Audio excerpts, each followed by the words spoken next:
Hi, everyone. Thank you for joining me. My name is Stephanie Sandala. I'm Programming and Outreach Specialist here at Library Link NJ.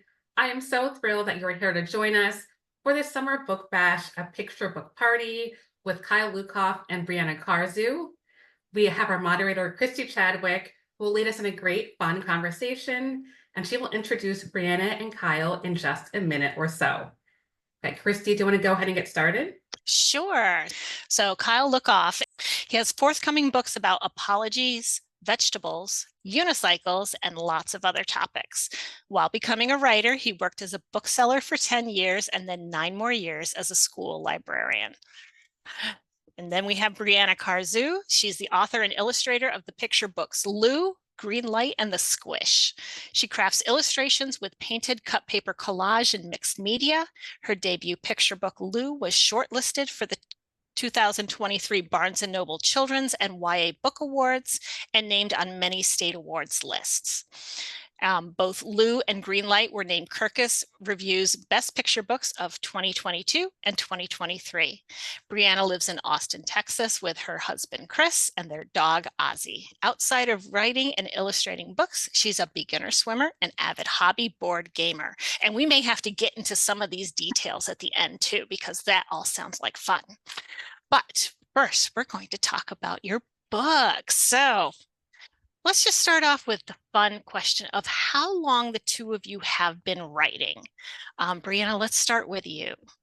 All right. So I'm so excited to be here. Thanks for having us both. I have been in elementary school. There was a program called Ink Spillers, and it was like the magazine for kids who wanted to write. And so I started, participating in the Ink Spillers magazine and got really into it. But then I went to college for animation. So really kind of turned away from writing for a while, other than journaling. And in 2018, I started to really take it seriously. I'd considered making picture books for a long time. And in 2018, I was like, I'm going to finally try to do this. I'm going to see, what I need to learn and go for it and trust myself. So been writing for a long time, but not seriously in the picture book space until 2018. Terrific. Kyle, how about you? Yeah, I'm never sure how to answer this question because, I learned to write when I was a kid in school, like most people do. And I remember that we had a lot of creative writing activities in elementary, middle school. And I remember enjoying them, but not thinking of myself as a writer. Like it wasn't something that I consciously wanted to do. It was just a thing that I enjoyed doing mostly because I just liked homework and I still like homework, which is why I'm a writer. Um, but I started to try to write creatively for the goal of publication not too long after college. And I messed around with a variety of genres, mostly working in like adult fiction and nonfiction. And then when I got hired as an elementary school librarian, I first tried to write a young adult novel, and that was a failure. And then I decided to see if this weird little idea that I had when I was like 22 could turn into a real picture book. And that became my debut picture book, which is this one, A Storytelling of Ravens, which is not as popular as my other ones, but I still love this.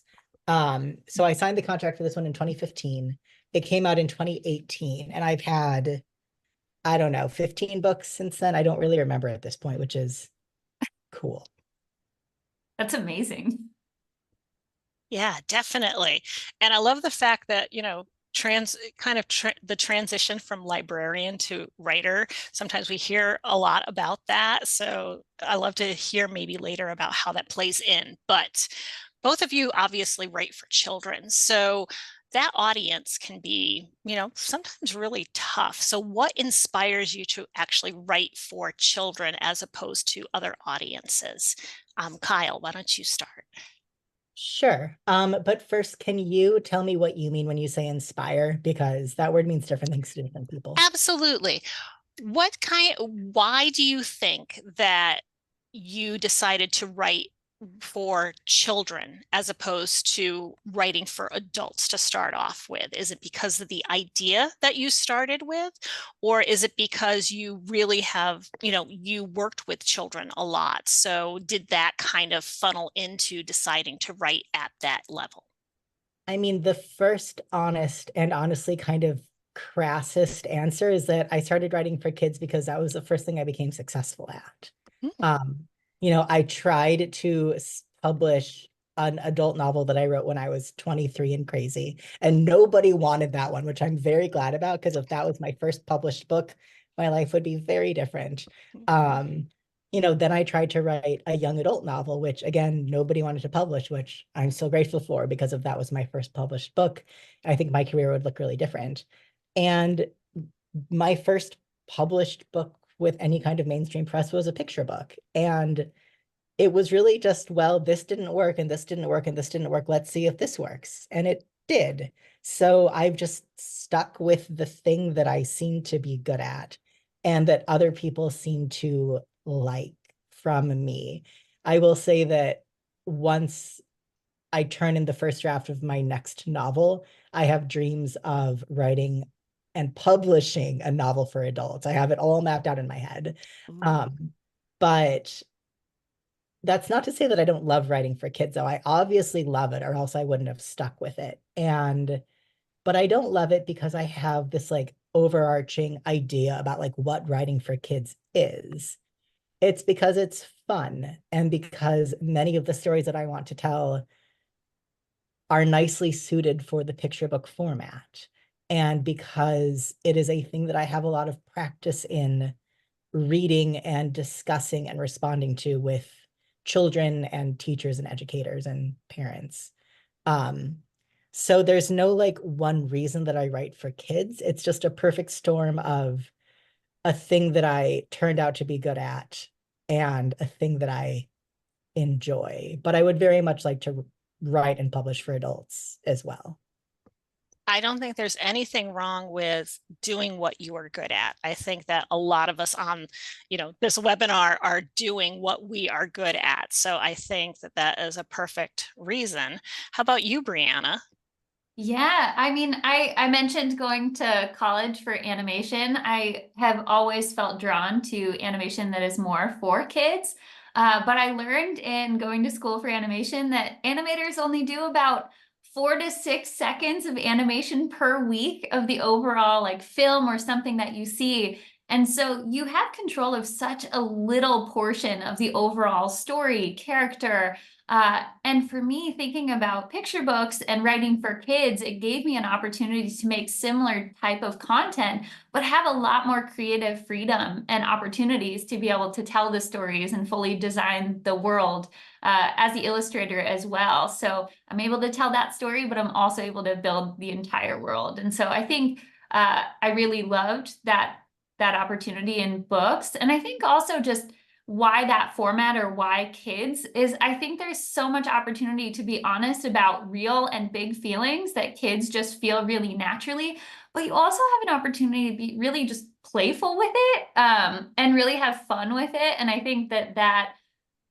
all those things really resonated with me. And I rarely read adult books. I read mostly children's books, mostly middle grade and picture book.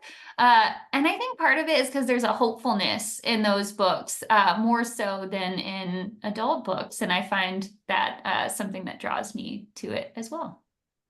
Yeah, and I liked what you said about the notion of being playful. And it can be difficult to find that in writing for an adult audience and being able to kind of keep that hope going and keep those topics going with an audience that really resonates with it, because hopefully we are seeing, our children full of hope and full of play and being inspired by all of these books.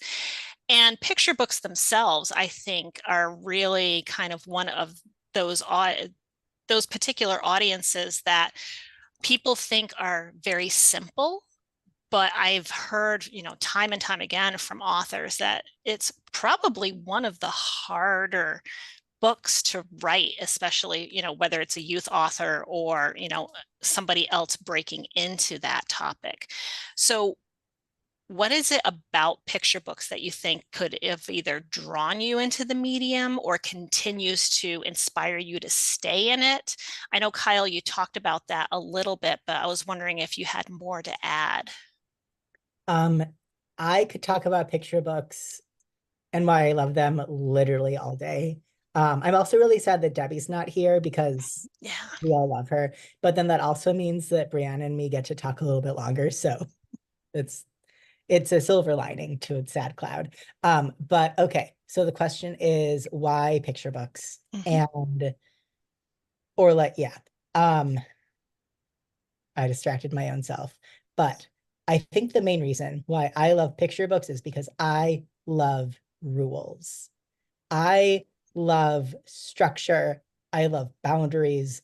I love working within constraints. And there is no better type of writing if you have that kind of personality than picture books. Because number one of the first rules of picture books is that kids need to like it.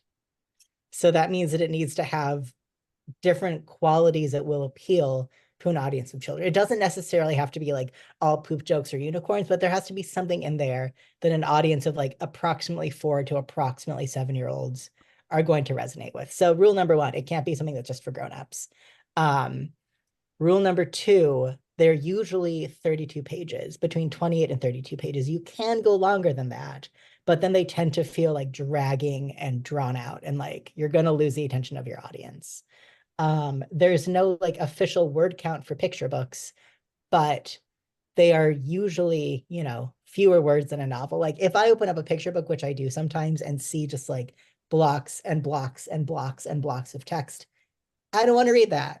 That's just too many words. I love to read an 1,000-page fantasy novel, but I don't want to read a 2,000-word picture book. So you have to tell an entire story that has the same like richness and depth and layers and nuances any other story in this many pages and this many words. Picture books usually have pictures, so it needs to be a story that is told both through the words and the illustrations. Not just illustrations that show you what the words say, but illustrations that sometimes tell their own story or that add to the story. And then I feel like I'm talking way too much on this, and I could keep going. But the last thing that I'll say is that one of the hills that I will die on is that picture books are more similar to formal poetry than any other kind of writing. A good picture book has more in common with a villanelle or a sestina or a sonnet than it does with a short story or even like an early chapter book. And that is because I think a good picture book needs structure and rhythm and an artful kind of repetition that isn't just repeating the same thing over and over again, but repetition that builds on itself to help scaffold both the growth of the story and then also the understanding of the young reader. They're very hard, and I love to do hard things, and I love rules, and I love to take the biggest idea that I can and put it in the fewest words that I can. It's a brain-bending challenge, and it is the most fun thing to me. I That's love true. all of that. I love that, Kyle. I think you highlighted as well the thing that I love most about the medium, which is truly the fact that you can say and tell two different stories in the words and in the pictures. And as both the author and illustrator, for me, I think what's so fun is being able to have a character saying something that contradicts or doesn't notice what's happening in the environment around them. And so all three of my picture books really have these characters that are, objects in the world and don't have all the movement in the world. And so they cannot possibly know everything that's happening around them. And I think, especially with my first book, Lou, about a fire hydrant, he's bolted to the sidewalk. He can't turn around. He has no idea what's happening behind him. So he's telling you a story of how terrible he feels and how awful he's treated by the dogs, but he has no context beyond that. And he doesn't really understand why he's treated that way or what's possible for him in the future. And I think that's what makes making picture books so fun. And I love it too, because a lot of adults don't read the pictures, but kids absolutely do. And so like when I've started reading the Squish to kids, there's a point where like I flip to this page and kids know exactly what's about to happen. And adults are busy paying attention to the words, maybe don't notice it. But I love Can I see that. the page? So Yeah. at one point, we've got this sandcastle going, I'll pick myself up, dust myself off, and be on the lookout. Nothing will get me now. but kids will see that Frisbee from a mile away. I could be reading to a large room and I see a bunch of kids going, oh, Frisbee! And they know it. And I think that's what I love is that this character is so confident. They're like, I'm never getting squished again. But kids know it. And I think it reflects reality too. In reality, we can't see and know everything. We just can't. We can't predict it all. And I think that's what's really fun about picture books is you have an opportunity to play with what's seen, what the character knows, what the character might not know. And through that different lens, they're telling you how they feel, which might not map to reality. Yeah, and I love that. I think that's the most fun. I think that's why I enjoy it. Unlike Kyle, I don't always find the challenge of distilling big ideas into tiny words fun. Sometimes I feel like I'm losing my mind a little bit trying to make it work. And it's like dominoes being both the author and illustrator. So as soon as I change the text on one page, the art I thought I was going to have on that page now doesn't work. And it's a cascade of issues. So yeah, sometimes that challenge I'm loving and it's great. And sometimes it is the last thing I want to be doing. Well, let's actually go into this a little bit because, Breanna, you are the author and illustrator, and Kyle, you have just been an author. You haven't illustrated any of your picture books, correct? Do you ever want to? No, absolutely not. There's people who can do that, and that's not me. Right. So, I mean, for Kyle, do you have any input when it comes to the illustrators of your book? Are you able to present a kind of idea of what you are looking for in the drawings or illustrations or media that goes into your picture books with the story? Or is that totally out of your control? That is both. So one answer is that every book is different, which is true. But it's also true that the answer to that question has changed dramatically over the course of my career. So for my first two books, so one thing that a lot of people don't realize is that authors and illustrators, unless of course you do both yourself, is that authors and illustrators don't work together. Like we don't talk to each other. We're usually not allowed to talk to each other. Like we are kept intentionally separate until the whole thing is done. So for my first two books, when I was, a baby author just starting out, my editor wrote to me and she's like, hey, Kyle, we've picked an illustrator. We sure hope you like her. And then when the book was done, I got the finished draft, or I think I might have seen some early sketches, but they're like, here's the final version. We sure hope you like it. And I was like, I sure hope I do too. And like I did, luckily, which is nice. But I had no input, I had no say, and I wasn't ever asked for my opinion. And then when Aiden became a brother was when I signed the contract for that, I still didn't have any contractual power, but my editor at Lee & Low at least did care about my opinion. So she showed me a couple different illustrators and I made a very impassioned push for one of them. And that's who she ended up choosing. And then I got to make a couple small changes to the illustration, like nothing conceptual, just like, oh, this detail is transphobic in a way that no one else recognizes, and that's okay, but I'm correct, and let's change it. But the more books that I publish and the more of like a name that I build for myself, the more editors are coming to me with suggestions and like taking my opinion a little bit more seriously, which they don't necessarily have to do because I'm not a visual person. I don't have an eye like that really. And I often just say like, this is my preference, but if I'm wrong, that's fine. Like go with whoever you think is going to do the best job. And I trust all of your judgment to make that work. I will say that the books that I've written have gotten like sparser and sparser and sparser text-wise, which I think is, I don't know. I don't know what it's like to illustrate one of my books because I've never done it, but I think that is hopefully like fun and challenging for the illustrator because I am not an author to tell you what to do.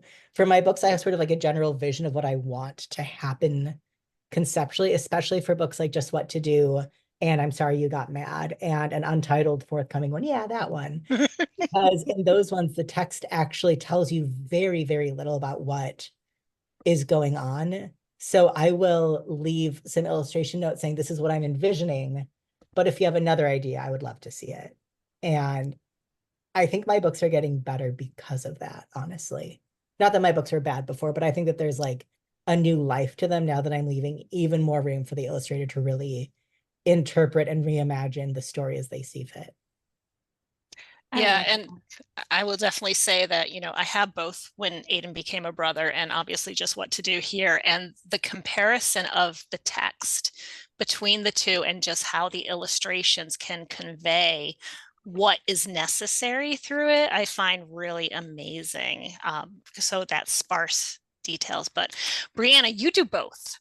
And I would love to know, with your books, what came first? Were you just doing some art that all of a sudden said, hey, or was it like you had the story idea and then the art came from that? Yeah, it's a good question. I think authors and illustrators get asked a lot which one comes first. And I think oftentimes the truth of that is like the spark of an idea shows up somewhere, whether you see it in real life or whether it shows up in a sketchbook or a journal or something. And so for Lou, I was sad and crying after a workshop thinking, I'm never going to make books. And then I saw a peed on fire hydrant and got my notebook and wrote underappreciated fire hydrant and was like, that's the thing. And so it came with, seeing something in real life that reflected it, writing that idea down. But typically, and because I'm a visual person, I have visuals. Typically, this is what my sketchbooks end up looking like. They're a mix of both. They're both writing and drawing. It's never really one or the other. It's always just trying to think in both because, as I said, it's like dominoes. If I shift one of these, the words probably don't quite make as much sense anymore. And there's occasionally times where it's like, big, messy sketches of ideas.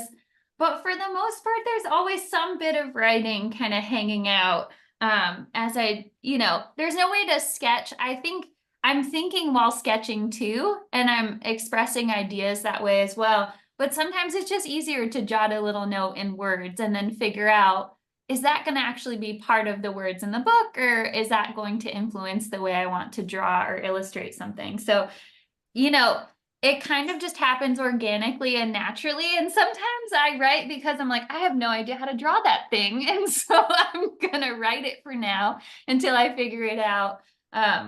So yeah, it's a mix. I don't think that my brain works one or the other. It's always a mix of both. And Christy, yeah, go ahead. Oh, did you have a follow-up question for Breanna? Sorry. Nope, you go right ahead first because my follow-up can come later.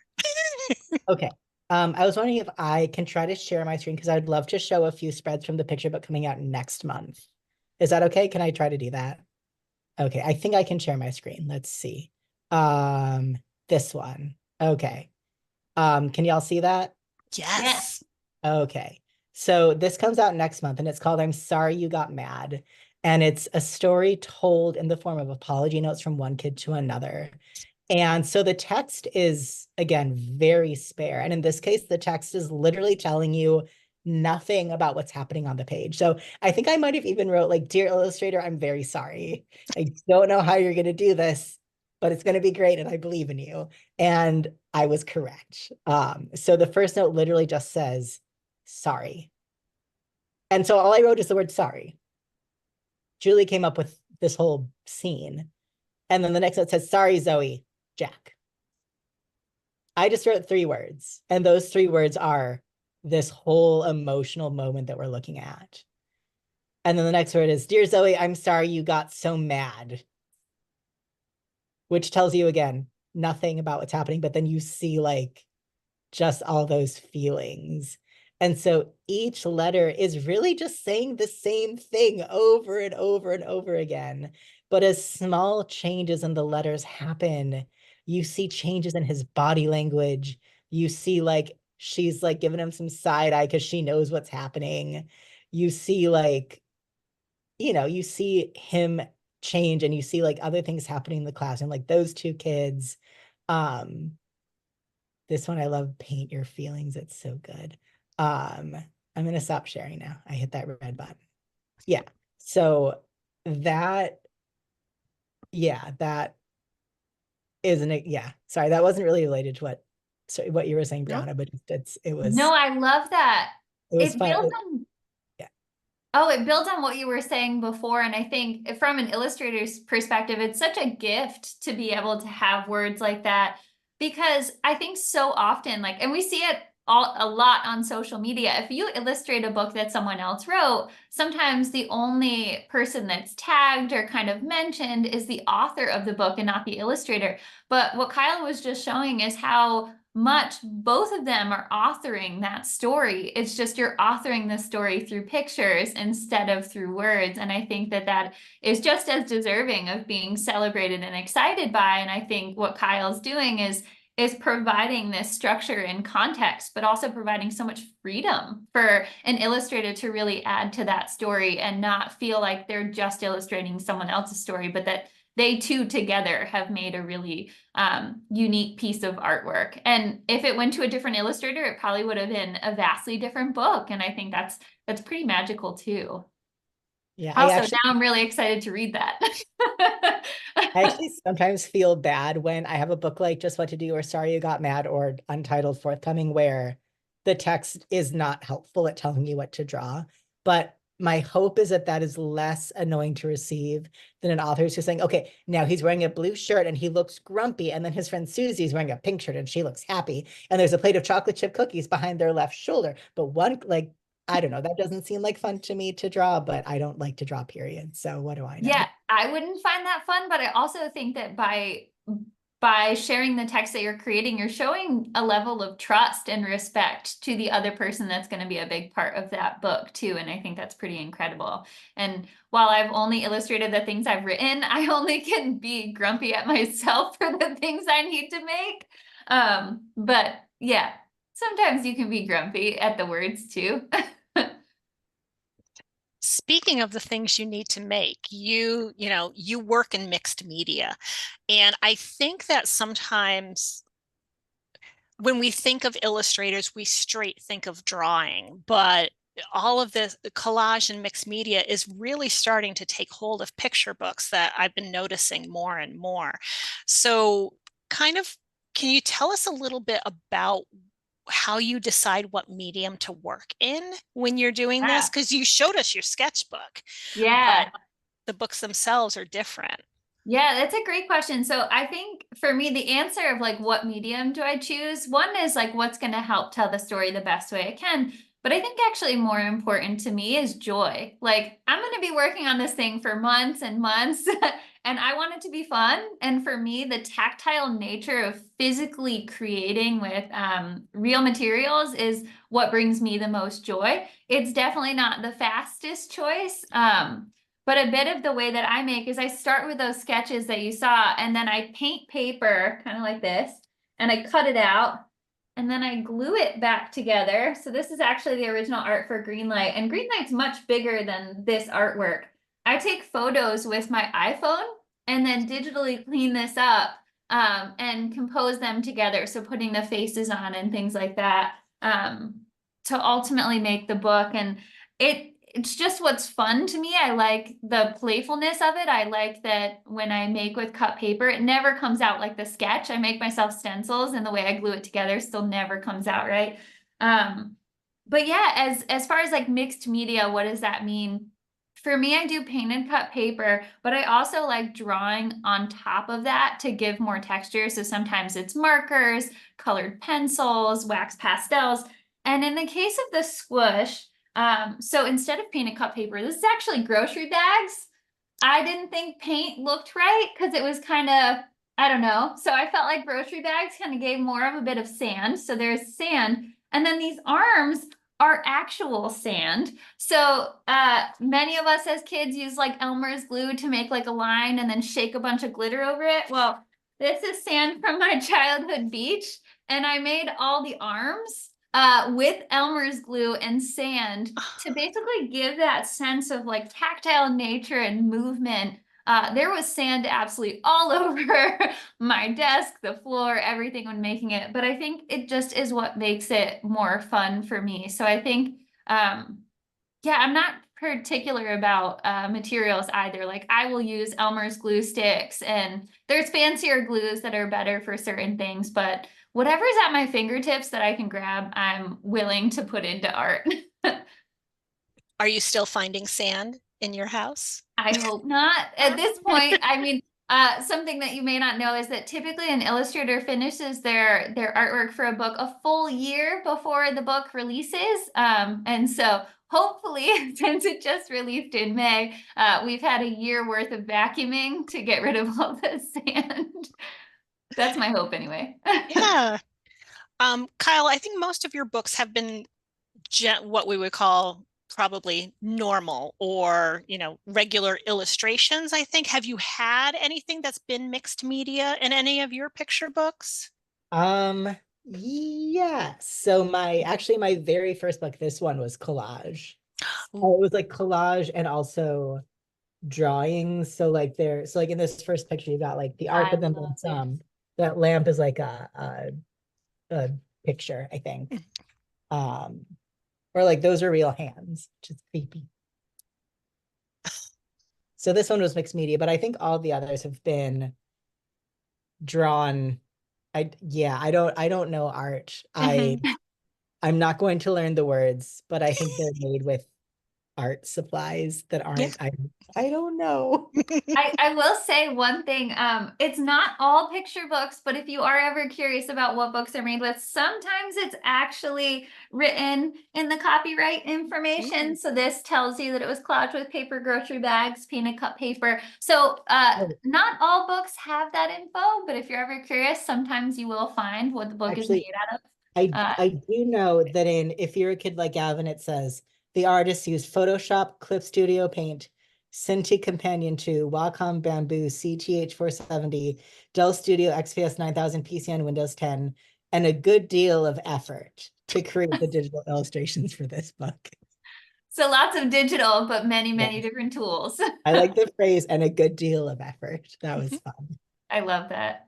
Yeah, that's really good. Kyle, your work has been for a lot of different age groups. So, we're talking picture books now, but obviously you do have middle grade and others. And is there anything that really kind of inspires your stories towards one particular audience over another? Or is it just kind of who you want to write for?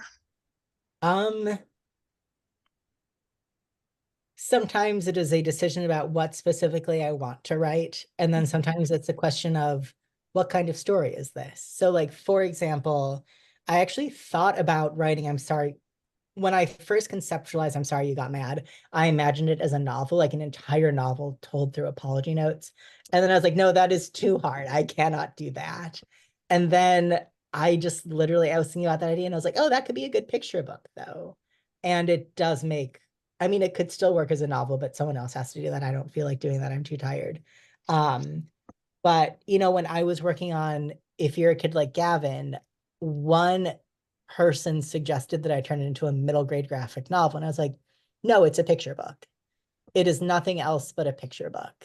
But I am turning in my fourth novel in December. And that one is about 18-year-olds about to start college who start to date and then break up and then get back together and then break up again. And that would be a terrible picture book. And that would be a terrible middle grade novel. So it could really only be a young adult novel, or I guess adult, but it's young, it's YA. So sometimes it's just, what do I want to write? And then sometimes it's, what kind of story is this? And what is the best way to tell this story? I love what you've said in multiple ways about how you've really been flexible with your ideas and been able to ask yourself like, wait, in pivoting and wanting to write for adults and then kind of pivoting to these different formats. Like, I love how flexible you've been and kind of deciding like what makes sense, but also willingness to try on different ideas or different formats and ways of doing it. I think that's pretty cool. No, thank you. I just like to do things. I get bored really easily. And I also get really easily bored with like just doing the same. So I don't want to do picture books over and over and over again because I would get bored. But I think if I did novels over and over and over again, I get bored of those too. So it helps keep my brain like stimulated to have a lot of different things in the offing. I can relate just from the sense of like writing a lot or working a lot on the words or story or sketches, and then just getting to the place of just like, let me cut paper and glue things for a Also, while. what's your childhood beach? You said that that was sand from your childhood beach. Yeah, we grew up going to Emerald Isle in North Carolina. So we would drive from Connecticut down to Emerald Isle to go see my grandparents and go visit the beach. So a few years before, like I knew I kind of wanted to write a book about it. So I had when I visited, I was like, I'm going to collect a bunch of sand. Maybe that'll be useful at some point because I live in Austin. That's quite far for me. If I had decided that later, there's no way. So I'm glad that I thought of it early. That was going to be my next question. If you're like, oh no, I need to get this specific sand for this book, and I'm on deadline, or if it was some other. Okay, I'm glad that you were prepared. Yeah, I was prepared. I think I would have been bummed if I was just like, I don't know. I don't know where I would get sand in Austin. Probably get rocks. I don't know. Playground. I have to drive to the coast probably. I do want to say to our audience that if you have any questions for our authors, please feel free to put them in chat because we will have some time towards the end to be able to open that up for you. So start thinking about those. We had talked a little bit about kind of, Kyle works with different audiences and you are hoping, maybe sometime to write an adult book. So one of my questions is there an audience or a genre that either of you wish that you could publish in, whether it is kind of that dream sort of thing, or whether it's like, I have a plan that I am going to do this. So Kyle, why don't you go first? Because you kind of started it off for us already. Oh man, I always worry that I come off as like incredibly crass, but I wish that I could do a graphic novel because I feel like I might be wrong, but those seem very lucrative. Like I know that those are like flying off the shelves, kids love them. Like we're in a graphic novel renaissance and I really respect them as an art form and form of literature. But I don't think that I can do one because number one, I don't draw, period. And I know that like writing and illustrating a graphic novel with another person would be a much bigger task. And I also don't know if my brain is right. I don't enjoy reading graphic novels, which is not to say that I don't respect them, but like I find myself reading the words and skipping the pictures because I just am not a visual person and I don't process visual clues very well. So if you read the words and you skip the pictures, you're missing a lot of important stuff. So as much as I would love someday to work on a graphic novel, I do not think that that is possible for how I'm wired, which is sad. How about you, Breanna? Yeah, I mean, I obviously love making cut paper artwork and I want to keep doing as much of that as I possibly can. Because I think joy really is my focus. And so I think, I've been making the 3 picture books I've made so far, and this is kind of a spoiler to what I know you'll probably ask us later. But what's next? For me, I had been thinking a lot about board books, so an even younger audience with the toddler group. And I was just like, these 3 picture books were so much of taking really big ideas and trying to distill them down. And it was hard. It was genuinely really emotionally hard to make those books, as much as the final outcome is more joyful. Making the books didn't always feel that way for me. And so thinking about board books, I was like, I just want to make something that's truly about joy. And so board books is it for me. So next up is actually going to be in 2026. There's 2 books coming from me about celebrating the sensory delights of landscaping. And so the first one's going to be about lawn mowing. And there's 3 little animal friends that are mowing the lawn. And so very sensory, very snip, snip, rumble, rumble, vroom, vroom, like very toddler focused as the audience. And I'm super excited about it. And then the untitled one is going to be about clearing snow. But yeah, I would love to just keep making in both picture books and, the board book age. But I'm finding the board books right now to be a ton of fun for me. Great. Kyle, I'll let you touch on what you have coming up too, because you had mentioned one of them already, but is there anything else we can hear about right now? Yeah. Let's see. So next So this August, I think it's August 27th, is when I'm Sorry You Got Mad came out, and I'm so excited about that one. And then in October, this doesn't count as a new release, but I had a picture book come out last year called Awake Asleep, and they're re-releasing it as a board book, which I'm thrilled about because when I wrote it, I wrote it as a board book, but they released it as a picture book first, and I'm very happy that it's going to shine in the format and for the audience for whom it's intended, because I wrote it for babies who like to chew on things.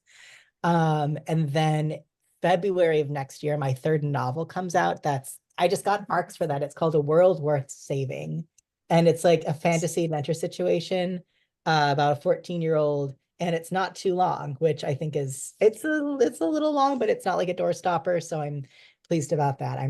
I worked very hard on this one, so I hope that people like it. But if you don't, that's okay. And then next year, I think I have 2 more picture books. I have the Little Golden Book about pride and a nonfiction picture book called Are You a Friend of Dorothy? And then I have some more coming out after that, but none of those have been announced yet. But I've already hinted at like one untitled picture book and then the YA, which will be my first YA. And I think that's it for now. That sounds like enough. But maybe it's not. I mean, as you said, you don't want to be bored. So, I don't have a job. I think so. in my opinion, it sounds like a lot. Sharon wants to know, who is Dorothy in the nonfiction book? Ooh, so the title is a reference to the old question, are you a friend of Dorothy? Which was a subtle way of finding out if someone was gay before you were allowed to say that you were. And it is both where that phrase came from and also one very funny moment when people thought that there was a real Dorothy and they went looking for her and they could not find her. That sounds so great. Sharon had also commented that, tactile board books is really something that we need more of, because she has autistic pre-K kids who love interacting with books. And I think that that is something that board books themselves do, but there's even more and more tactile that's coming into them with other media that is being attached to them and stuff. I remember like stuff with rubber and other materials that are being used. So Liz wanted to ask both of you, what is one board book or easy reader from your childhood that is memorable to you? Kyle, are you taking this first? You can go first. I've gone first a bunch lately. The two that stand out for me is I loved the monster at the end of this book with Grover. I loved it. I think what stood out about that book to me is that Grover was speaking to me. And I think that like there was breaking that wall. And I just loved that. I felt like it built a personal connection between me and the book versus just reading about a story. It was me having, a connection with the book. And so I think that was one of the ones that stands out the most. And then I was just a big fan of Frog and Toad from the Easy Reader kind of group as well. I can't think of a board book genuinely from my childhood. I don't know if we had board books. I know. Yeah, there wasn't board books where I was a kid. Yeah, like I'm trying to think of it, but I genuinely don't remember having board books. I have some of the books that I had as a kid, and none of them are board books. So yeah, I don't know on that one. But we do see Grover behind you. Oh, is Grover back there? Yes. Mm-hmm. Okay. Yep, I see it. Next to a librarian made me a crocheted green light that's back there, as well as the crocheted squish that's above it, next to Grover. Nice. I also immediately noticed the monster. That is also one of my favorite. It was one of my favorite books as a kid, and it's still one of the best books in my opinion. This bookshelf right here has a lot of books from my childhood on it, some of which are board books. But I'm not going to quite answer the question, but I loved Kevin Henkes's Mouse Kids as a child. And I also really loved Judith Viorst. I loved Alexander and the Terrible, Horrible, No Good, Very Bad Day. I loved All Fix Anthony. I loved Alexander Who Used to Be Rich Last Sunday. But I had a lot of books as a kid, and I've revisited them a lot as an adult, and I can't really pick a favorite because they've all just sort of like implanted themselves in my deep subconscious without me even realizing it, because I was read to so much as a young person. And I think that, picture books are one of those things that, you know, parents read to their children. But we talked about how, you know, whether you actually put the picture book, is it being marketed for the kids themselves, or is it being marketed for the parents who are reading to the kids? And Colleen kind of picks up with this on her question. She said earlier you discussed how kids always see the pictures before the adults. And do you think it's because a child's world is more visual? And then added to that, do you think when today's kids become adults, they will be more visual and less likely to make the mistake of not looking at pictures? So kind of a two-sided thing. It's like, what are kids doing now? And what do we think what are the kids going to be doing in the future? Yeah, I mean, to the first part with picture books, a lot of times they're starting to be read when a kid cannot read yet. And so they're reading visually, but they're not actually able to read the words on the page yet. So they're looking at the art and they're paying attention while their adult reader is probably reading the words. So it's actually, as like a little aside to that, it's pretty common in my picture book, Lou. Adults never, ever, ever notice what actually starts the fire in the book because they're not reading back there. But there might be a cat that potentially has something to do with that. And a lot of adults are busy reading what Lou says because Lou is the narrator of the book, and they don't pay attention to the fact that there are definitely things happening back there. And so, yeah, I don't know. I don't know if there's such a emphasis then on learning to read, and that potentially meaning that you're paying attention more then to the words and reading it. I think graphic novels gives an opportunity to really appreciate both art forms, but I totally understand what Kyle's point of view is sometimes you're just reading the words because that's, I think everybody's brain is different and that's okay. However you read and like to engage with books is totally for you. So yeah, I don't know if today's adults will be more visual or not, but I hope to, at least from an art standpoint, encourage people to read the art as well as the words on the page, because I think there's a lot of depth that can be added there. I don't know if I answered any of that, but I tried. Yeah, definitely. Yeah, I mean, I was going to say pretty much the same thing. Although I do have like this this is, anecdata and a sample group of one, which is me. But I remember the first time that I read Harold and the Purple Crayon as an adult, I realized that I had come up with an entirely separate narrative for certain scenes when I was looking at it by myself because I couldn't read yet, but I wanted there to still be a story. So I told myself what happened, and it was only as an adult that I realized that the words said something else, which was very funny. And I also I don't really think that it's like a today's kids versus yesterday's kids thing. Like, I looked at lots of picture books and I still managed to be a visually, I don't want to say impaired, although I'm like legally blind without my glasses, but I'm still not like, I don't have like great visual processing skills. And it's not because of something that I didn't get. It's just brains are weird and everyone's brain is different. Absolutely. Great. Yeah. I'm going to ask if either of you have any last things that you would like to talk about before I get to my last question, or if another question pops up in the chat. So, it could be we could talk a little bit about how we are seeing, books of all audiences, being challenged, or if we don't want to get there. Okay. We won't talk about that. Then let's talk about more about the picture books and kind of go a little bit more with this visual idea. We may not know necessarily about, today's kids versus how they may be as adults, but how did you see yourself change with your reading and experience with books?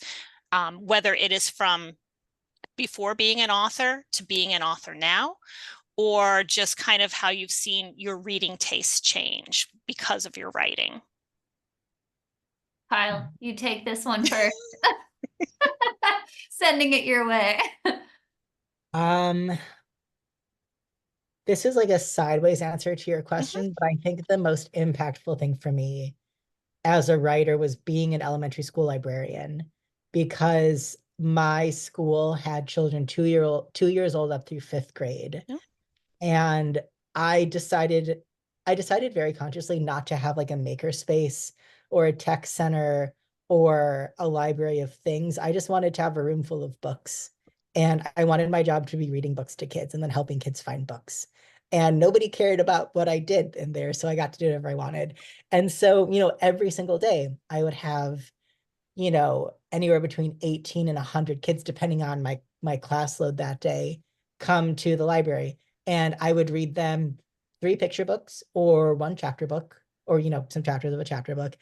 And as I was reading, I would notice 2 things. I would notice my own experience as the reader. Does this feel awkward? Is this clunky? How much dialogue is too much dialogue for a picture book? Does this page turn really work? Does this ending make sense to me? And then I would also be paying very close attention to the children's response. Are they bored? Are they poking at each other? Are they laughing because there was a joke, or are they laughing because there's something that wasn't intended to be a joke? Are they confused? Did they miss what I see as the point, or are they finding it a point that I didn't realize was even there? And without that experience, I don't know who I would be as a picture book author, because every single book that I write now, I imagine myself reading it to 18 to 100 4 to 7-year-olds and kind of imagining how a class of 6 to 10 children would respond. And if I think they'd be bored, then I change it. And if I think they would laugh, I make sure that it's at like the right moment. And I feel incredibly lucky that I had that day-to-day lived experience. Thank you. Yeah. Yeah, I don't know if I have a direct answer as much as I'm just thinking about the fact that, like, no matter what book I read or engage with, I'm not the same person after reading it as I was when I started it. And I think that's what's so beautiful about books and the experience of books. I think as an adult, why I find myself reading a lot of middle grade is when I was in middle school and high school, I don't think there was a lot of books that appealed to me, and what was getting like, forced for us to read weren't things I was excited about. And so I think I find myself really enjoying a lot of middle grade books as an adult, because it's the books I wish I would have had growing up, and really enjoying those. So yeah, I think that there's just no way to read a book and not be changed in some way. And I think that's what's so beautiful and incredible. And I think the same goes for being an author and an illustrator.